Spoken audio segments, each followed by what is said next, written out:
In 1987, Dutch filmmaker Paul Verhoeven shocked the world with his graphically violent, over-the-top, but incredibly fun sci-fi actioner Robocop.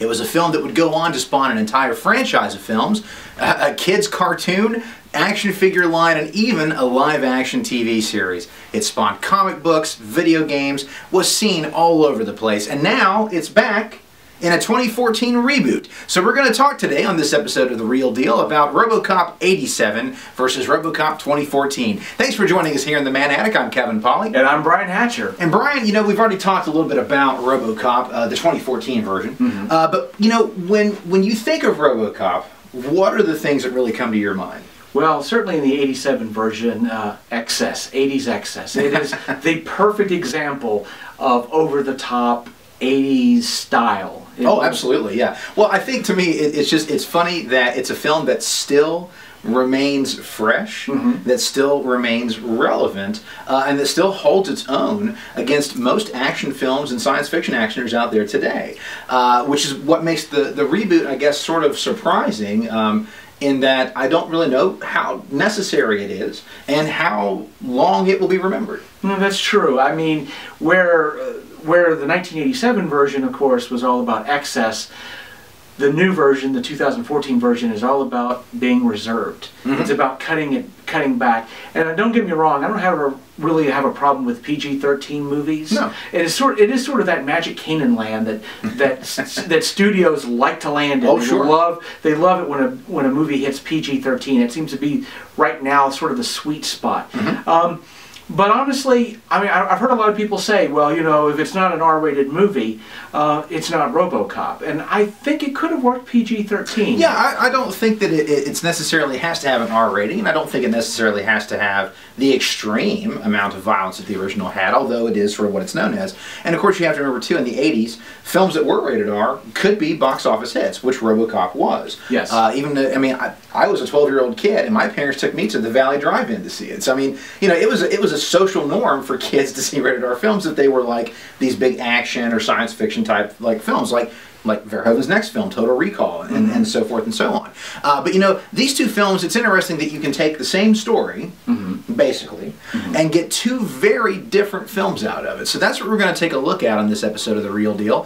So we're going to kind of break down different various pieces of both films, sort of do a comparison and contrast, and of course we invite you to be a part of the conversation in the comments below. So as you're watching the video, if things spark up, things you want to talk about, things you want to have questions about, make sure you put it down there in the comments list. We will definitely be paying attention and looking forward to your thoughts on this. So with that being said, let's take a look at Robocop 87 versus Robocop 2014. Now, of course, you've got a very basic storyline going on here in both films. Alex Murphy, cop for the Detroit Police Department, is killed in the line of duty or connected to the line of duty, comes back through OCP's technology as this, you know, walking, you know, talking Robocop. But really, while the storylines are pretty similar, what the 2014 version lacks over the 87 version, and the 87 version is really a pretty straightforward film. I mean, yes, there are subtleties in the script, but it's pretty straightforward.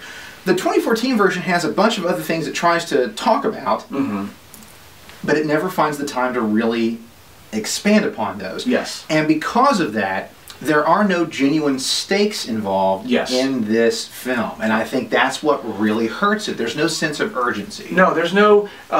with any kind of film, what you want is your main character to either run out of options or run out of time. And there's no ticking time clock. There's really no urgency.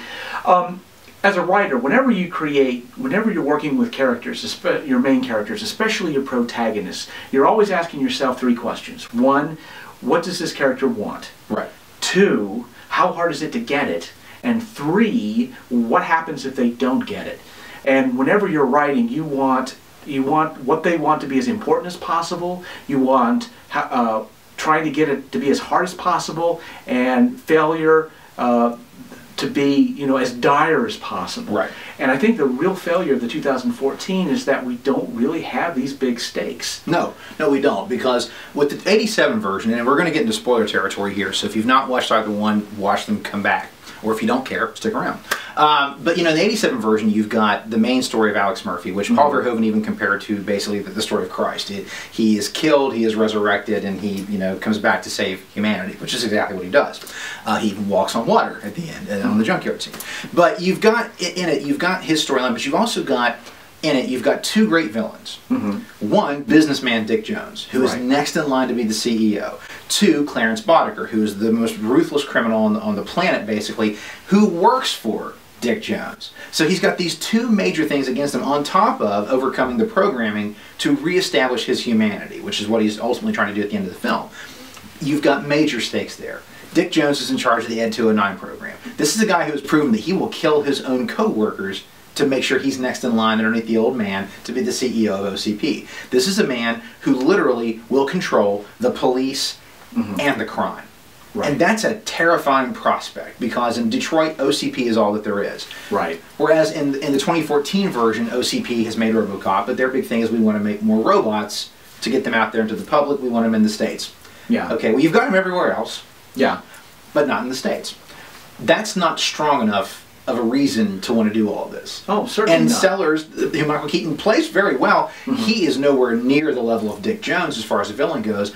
And then you've got the drug cartel guy who's responsible for Alex Murphy's death, who is like a speck, you know, on a map compared to the amazingly huge Clarence Boddicker. I mean, this guy couldn't hold Boddicker's jockstrap. I mean, he wouldn't come close. And he's killed so nonchalantly, it's like it doesn't even matter. Absolutely. So, you know, I think there's where you've got some major issues. '87 really had strong stakes. Yes, it's almost, you could say, it's very comic bookish. It's almost a silly film. And it could have been really a ridiculous B-movie. You know, and there have been plenty of B-movies that were made inspired by Robocop that show what that film could have been without a great script, which Ed Neumeyer and Michael Miner did a fantastic job on, really getting that satire in there. And two, you know, if you didn't have a director who had a vision. And he really cast great characters, and I think Peter Weller does a fantastic job of overcoming this burdensome suit to try to find the humanity of the character. Joel Kinnaman kind of has the luck of, I get to wear my visor up most of the time, so you see my whole face, and I am Alex Murphy the whole time, so I've got a little bit more to play around with. But even with his family involved, even with the OCP, you know, plan to get more robots, there is never anything truly at stake for him. Even at the end, when his family's held at gunpoint by Sellers, because you know good and well he's not going to kill them.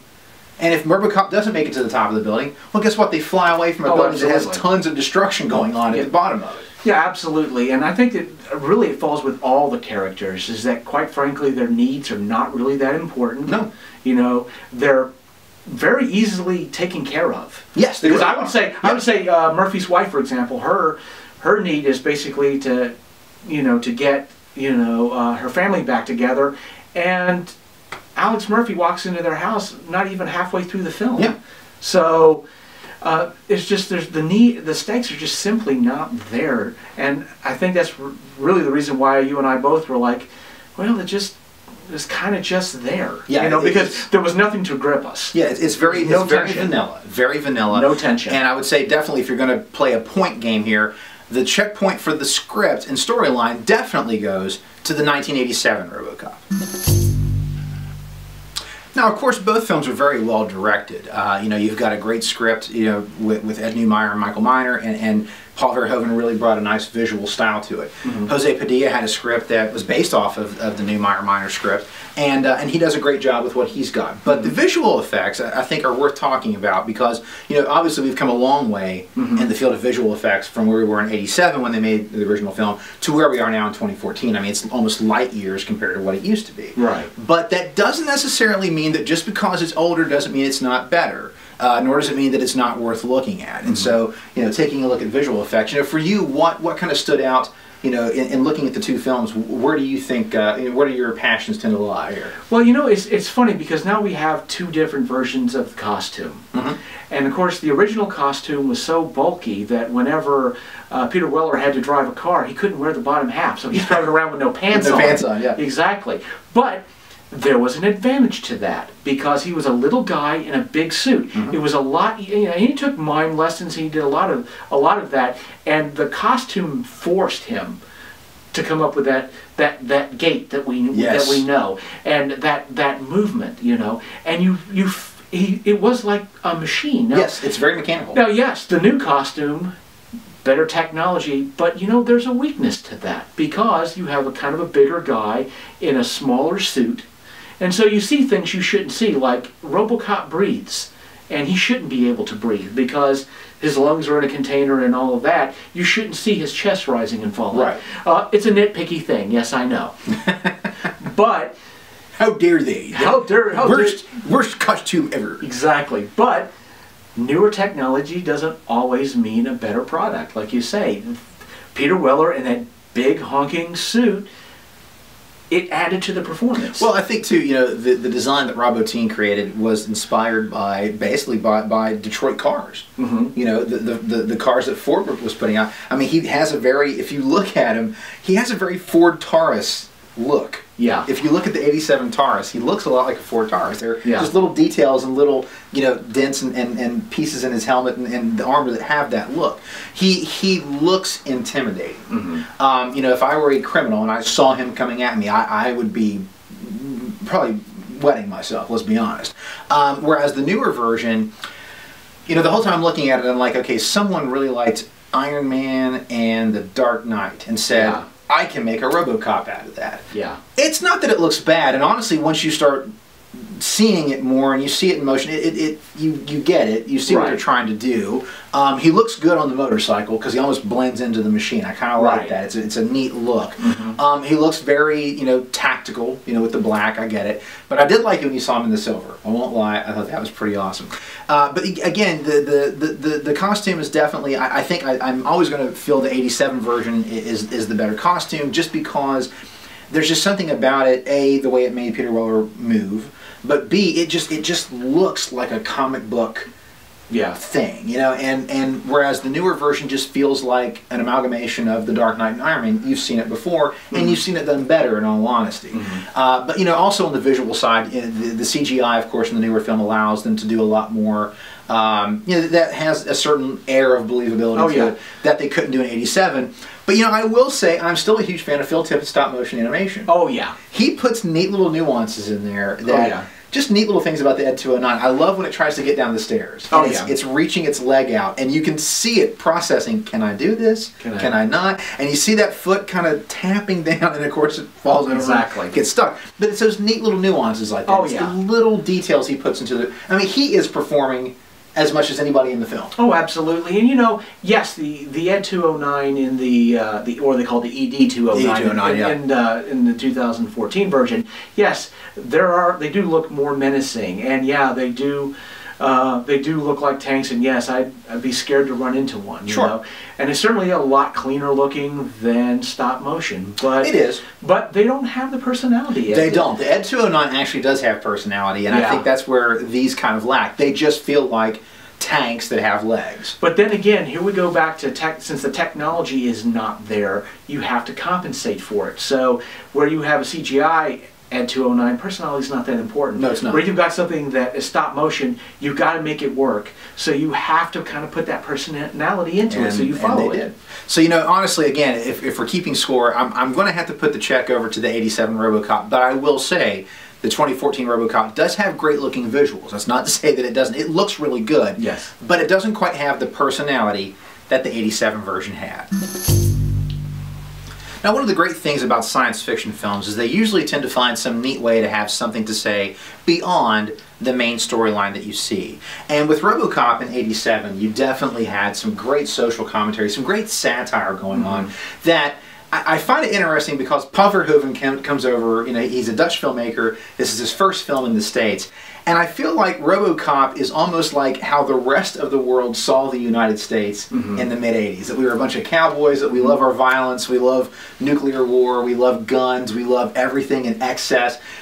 Not necessarily incorrect, but I feel like you get a neat perspective from someone who doesn't live here and how they look at our country. But at the same time, the mirror he holds up, while it is his own mirror, and it might have a little bit of a distortion to it, it's really still a pretty accurate mirror as far as our society. Absolutely. And for me, I love that about the 87 script, is that it does have, you've got those wonderful moments like the family sitting at home playing the board game Nuke 'Em. Right. I mean, just how awesome was that? And I mean, like, as a kid in the 80s growing up during the Cold War, that always was a very scary thing, and to be able to make fun of that and make light of it was actually a pretty nice thing. You had the giant car, the 6000 SUX. Yeah. It sucks. That that gets 8 miles to the gallon and is like, because bigger is better. And in the commercial, it's like bigger than a dinosaur and stuff. Yeah. You've got all of those cute little nuances that again, and then you've got the excessive violence, which does have a purpose. And we'll talk about that in a second. Mm-hmm. But in the 2014 version, I feel like they're trying to, again, we talked about this earlier on the first minor review, they're trying to go for that look at like drone warfare and a non-humanized military force. Now, what did you think, though, in looking at that? Well, I have to tell you that I guess what really frustrates me about this screenplay is the timidity of it. Mm-hmm. It's just, there were just all kinds of opportunities to, and I don't think they should have tried to make a preachy film. No, I don't think you needed that. But there were so many opportunities that I just feel like they just let go by because they were just, I think that there was maybe a little bit too much love for the characters, where the writer could have maybe turned the screws a little bit more. And there was just a lot of things that they could have said. I mean, you have this whole scene at the beginning with the suicide bombers, the nice guy suicide bombers. Yeah, I didn't understand why we had to get to know them so well, but there it is. But well, I'll tell you why. The reason why is because I just have this feeling that the screenwriter had this feeling that if we don't tell them that having drones marching around in the streets is a bad thing, they're not going to get it. But if I'm thinking that as a writer, I'm going to say to myself, that's something interesting.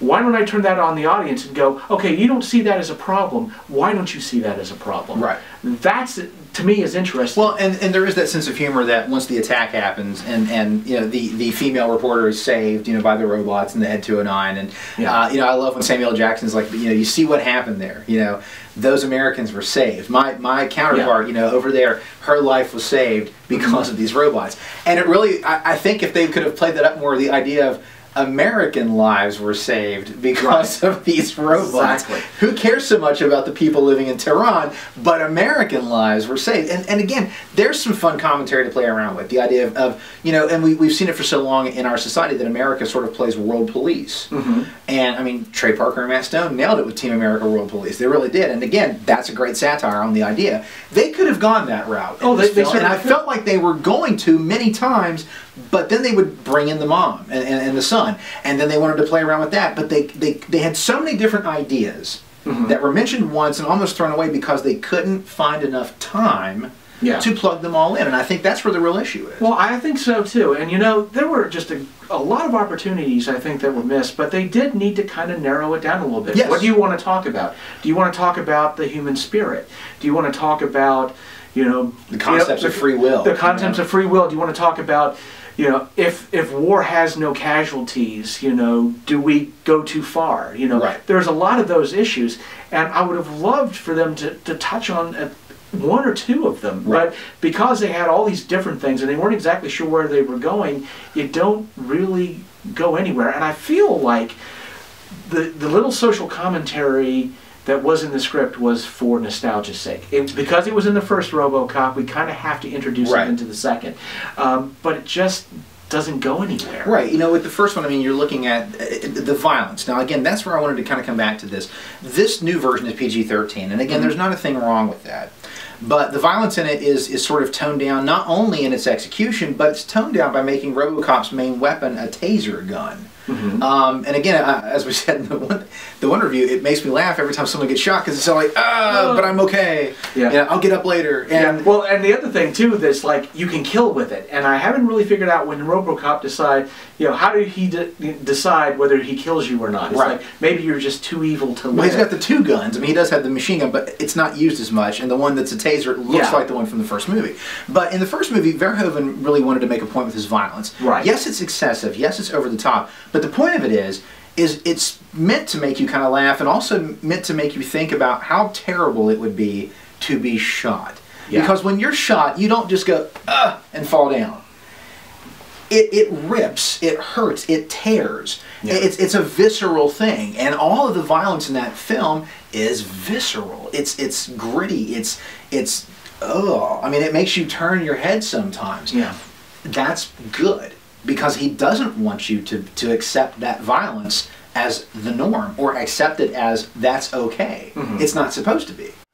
So again, you know, with a film, especially in science fiction, you do have that chance to do social commentary, and the best ones usually tend to do so. And while the 2014 one, I think we would agree, has ideas it's trying to get across, it never quite commits to any one of those ideas, right, and lets it play out, whereas the 87 version does very much know what it wants to be. It knows it really wants to kind of look at that excess and the idea of the sort of the corporation controlling everything, and is that right, is that wrong, and there's a nice sort of streamlined feel to it.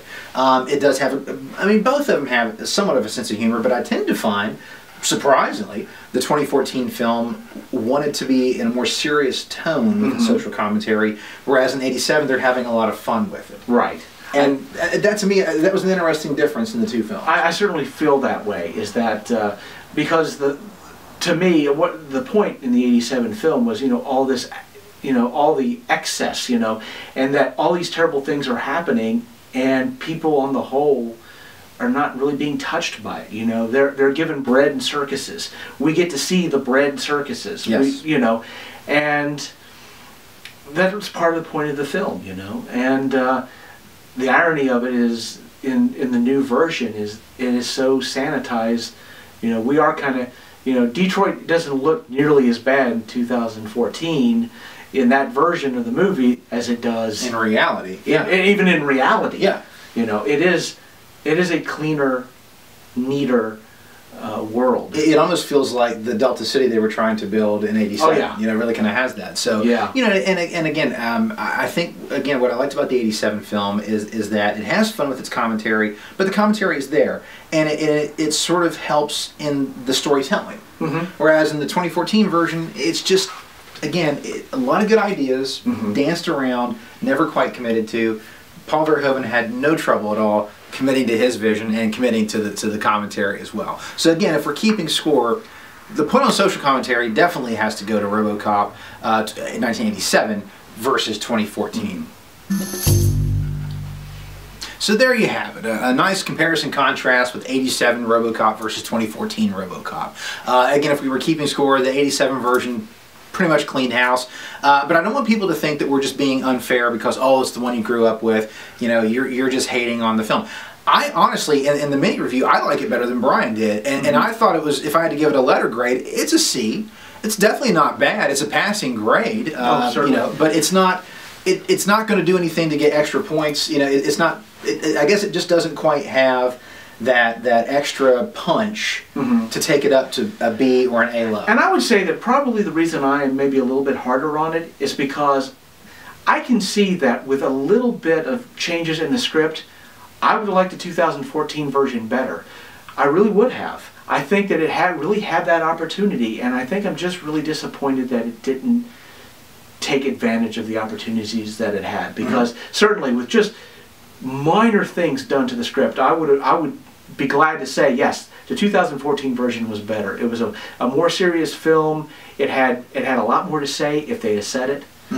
And there were just, and again, I could spend, and we've done it, spend a lot of time talking about how we would have done things differently. But it had a lot of promise, and I think that's what disappoints me. Yeah, there's nothing worse than having something that has all these great things going for it, and it doesn't capitalize on those things. Because I mean, the 2014 cast, boy, it's really hard to beat a film that has in its combination, you know, Michael Keaton, Gary Oldman, and Samuel L. Jackson. It's really hard to beat that cast. And I love Robocop 87, but I mean, it doesn't have anyone quite to that level. Although I love Peter Weller, and I've always thought that Nancy Allen always has been a fantastic actress. And of course, I love Kurtwood Smith, and I love Ronnie Cox as Dick Jones. But boy, I'm telling you, I'm a huge fan of Michael Keaton. Always have been. And Gary Oldman, I think, is one of the greatest just chameleons that's ever taken stage or screen. He's amazing. And I just feel like you're right. There's a lot of promise there that it doesn't quite capitalize on. Yeah. So there you have it. But for me now, the 87 film, you know, we were talking yesterday, and you'd mentioned, you know, you're like, well, the 87 film isn't exactly perfect. I'll disagree. I think it's perfect in that it does exactly what it wants to do. Mm-hmm. It has no restrictions whatsoever, be it, you know, to language or violence or anything that it wants to do.